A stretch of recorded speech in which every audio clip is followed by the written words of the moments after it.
Cheers media நேயர்களுக்கு வணக்கம். நம்ம ரொம்ப நாளாக வீடியோ போடாமல் இருந்துச்சு. இப்போ தான் ஒரு வீடியோ போட போகிறோம். ஏன் அப்படின்னா, ஒரு நல்ல தகவலோடு உங்களை சந்திக்கணும் அப்படின்னு ஆசைப்பட்டேன். அதனால் இப்போ ஒரு முக்கியமான செய்தி, அதாவது நீங்கள் இதை செய்தித்தாள்கள்லையும் நியூஸ் சேனல்கள்லையும் கேட்டிருக்கலாம், இல்லை படிச்சிருக்கலாம். பட் இருந்தாலும் நிறைய நேயர்களுக்கு இது தெரிஞ்சிருக்க வாய்ப்பு இல்லை. அதனால் ஒரு நல்ல தகவலோட இந்த வீடியோவை நான் பதிவிடுறேன். என்ன அப்படின்னா, கேன்சருக்கு ஒரே ஒரு ஊசி தாங்க. ஒரு ஊசியில் கேன்சரை குணப்படுத்தலாம். என்னங்க ஆச்சரியமாக இருக்கா?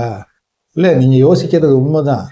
ஒரு ஊசியில் கேன்சரை குணப்படுத்துறதுங்கிறது அவ்வளோ ஈஸி இல்லை. ஏன்னா இதுவரைக்கும் கேன்சருக்கான தடுப்பு மருந்து அப்படிங்கிறது எதுவும் கிடையாது. கேன்சரோட வீரியத்தை குறைக்கக்கூடிய மருந்துகள் தான் கண்டுபிடிக்கப்பட்டிருக்கே தவிர, முற்றிலும் கேன்சரை குணப்படுத்தக்கூடிய மருந்து அப்படின்னு ஒன்று இருக்கா அப்படின்னா இது வரைக்கும் இல்லைன்னு தான் சொல்லணும். ஆனால் ரஷ்யாவில் முதன்முறையாக இப்போ ஒரு மருந்து கண்டுபிடிச்சிருக்காங்க. அந்த மருந்தை நீங்கள் இன்ஜெக்ட் பண்ணிக்கிட்டீங்கன்னா கேன்சரே வராது அப்படிங்கிறாங்க. அந்த மாதிரியான ஒரு தடுப்பு மருந்து. ஆனால் அந்த மருந்தும் கேன்சர் வியாதி இருக்கிறவங்களுக்கு அது போட்டால் அது இல்லாமல் போகுமா என்னங்கிறதெல்லாம் தெரியல. பட் ஆனால் கேன்சர் வராமல் இருக்கிறதுக்கான தடுப்பு மருந்தை அவங்க முதல்ல கண்டுபிடிச்சிட்டாங்க. உலக நாடுகள் எல்லாத்தையும் விட அவங்க ஒருபடி முந்திக்கிட்டாங்கன்னு தான் சொல்லணும். ஏன்னா எல்லா நாடுகளையுமே இதற்கான ஆராய்ச்சிகள் போய்கிட்டு இருக்கு. இருந்தாலும் ரஷ்யா முதல் முறையாக அறிவிச்சிருச்சு. அவங்க நாடாளுமன்றத்தில் ரஷ்ய அதிபர் புதின் சொல்லிட்டாரு, இந்த மாதிரி புற்றுநோய்க்கான தடுப்பு மருந்து நாங்கள் கண்டுபிடிச்சிட்டோம். இந்த வருஷம் இலவசமாக மக்களுக்கு முழுமையாக நாங்கள் அதை பயன்படுத்த போகிறோம் அப்படின்னு சொல்லிட்டாங்க. இப்போது இந்த மருந்து ரஷ்யாவில் இலவசமாக பயன்படுத்துகிறாங்க.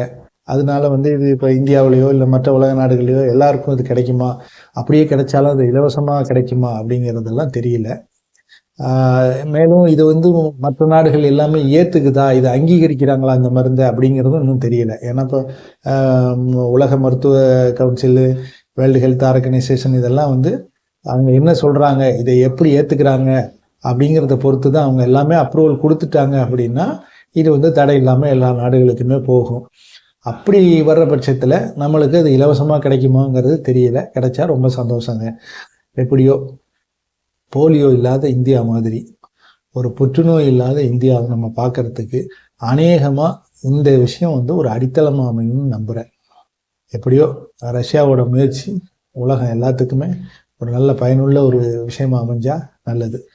வருஷத்துக்கு 15,000 பேருக்கு மேலே காவு வாங்கிக்கிட்டு இருந்த இந்த கேன்சருக்கு ஒரு முடிவு கட்ட போகிறோம் அப்படிங்கிற ஒரு நல்ல தகவலை சியர்ஸ் மீடியா நேயர்களுக்கு சொல்லி வணக்கத்தை தெரிவிச்சுக்கிறேன்.